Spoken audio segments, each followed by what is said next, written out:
सुप्रभात। आप सभी बच्चे कैसे हैं?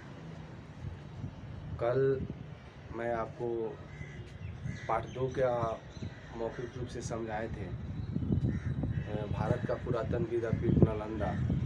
आज उसी किताब से पाठ 3 है, ग्राम गीत का मर्म। ठीक है, ये लक्ष्मी नारायण सुधांशु जी द्वारा रचित है। इस पाठ के हम आज लक्ष्मी नारायण सुधांशु जी के जीवनी को जानेंगे, समझेंगे। ठीक है, और उसके अगले दिन हम ग्राम गीत का मर्म जो पाठ है इसको हम लोग समझेंगे। ठीक है, तो चलिए हम पढ़कर और उसके बाद से उनका अर्थ हम समझाते हैं। ठीक है, सबसे पहले आप लोग के पास पुस्तक होना चाहिए। देखिए, यहाँ पे ध्यान दीजिए, यहाँ पे कुछ देखिए इनके जीवनी से संबंधित आपको दिखाई देता होगा। इनके जीवनी से संबंधित जो मुख्य बातें हैं उसको मैंने अपने देखिए मार्कर से लगा लिया है, और उसके बाद से जो मेन बातें हैं ऐसे ही पढ़ना चाहिए। कभी भी आप लोग किसी का लेखक का परिचय जब हम पढ़ते हैं करते हैं तो आप लोग वैसे ही पढ़िए और मुख्य बातें पढ़िए, क्योंकि मुख्य बातें जो है पढ़िएगा तो समय भी कम आपको लगेगा और प्रश्न भी उत्तर आप लोग पढ़ पाएंगे। ठीक है, चलिए पढ़ते हैं। लक्ष्मी नारायण सुधांशु का जन्म 18 जनवरी 1907 ईस्वी में बिहार प्रांत के पूर्णिया जिला के चंदवा रूपसपुर गांव में हुआ था। देखिए, पहला यहाँ पे प्रश्न बन गया कि लक्ष्मी नारायण सुधांशु का जन्म 18 जनवरी 1907 ईस्वी में बिहार प्रांत के पूर्णिया जिला के चंदवा रूपस गांव में हुआ था। ठीक है, 2 प्रश्न बनता है, उनका जन्म कहाँ हुआ था और कब हुआ था। ठीक है, आगे चलिए।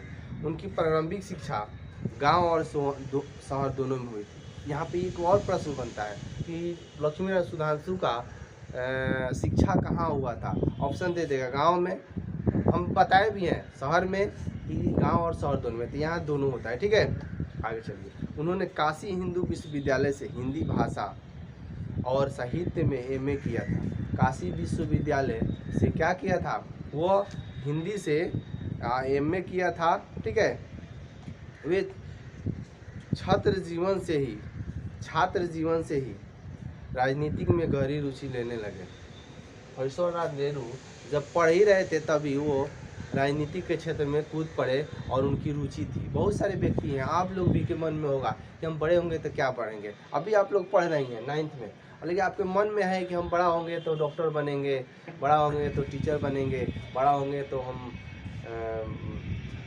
सेना में जाएंगे।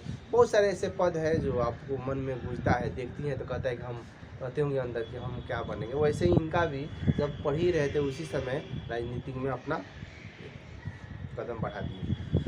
आज़ादी की लड़ाई में उन्होंने सक्रिय भूमिका निभाई और 1942 के आंदोलन में वे जेल गए और निर्मम यात्राएं सही। कहने का अर्थ है, जब 1942 में महात्मा गांधी का एक आंदोलन हुआ था, याद पड़िए कौन आंदोलन हुआ था जी,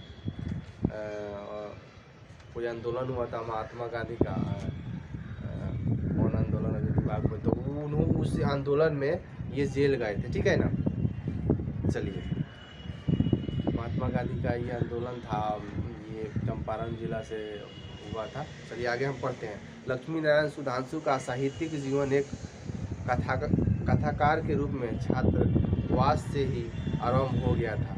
छात्रावास जहाँ वो रहकर पढ़ते थे वहीं से इनका राजनीतिक क्षेत्र में इनका आरंभ हो गया था। ठीक है, और इनका एक उपन्यास था, भातृ प्रेम नामक एक उपन्यास था जो 1926 ईस्वी में प्रकाशित हुआ था। ठीक है, और गुलाल की कलियाँ और रसरंग क्रमशः 1928 ईस्वी और 1929 ईस्वी में प्रकाशित हुई थी। उनकी 2 चीज़ कौन थी, 2 संकलित कहानियाँ थी, गुलाब की कलियाँ और रसरंग। ठीक है, 1928 और 1929 में। ठीक है, चलिए और आगे चलते हैं। परंतु कथाकार के रूप में उनका कोई खास स्थान नहीं बन पाया था। कथाकार के रूप में इनका कोई खास स्थान नहीं। ये तो राजनीतिक के क्षेत्र में जो व्यक्ति जो उसका दिमाग होता है उस क्षेत्र में, उसी क्षेत्र में जाना उसको मतलब अच्छा लगता है। ठीक है, आगे हम चलते हैं।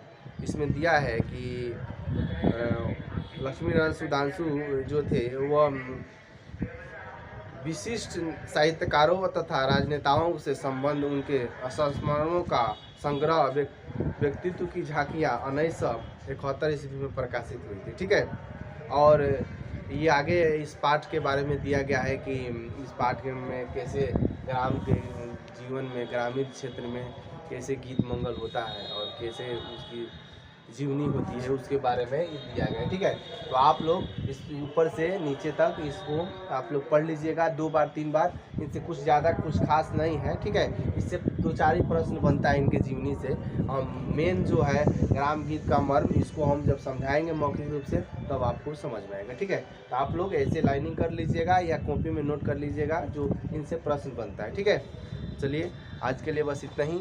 अगले वीडियो मिलते हैं, इस पाठ के हम समझाएंगे ग्राम गीत का मर्म मौखिक रूप से। ठीक है, धन्यवाद।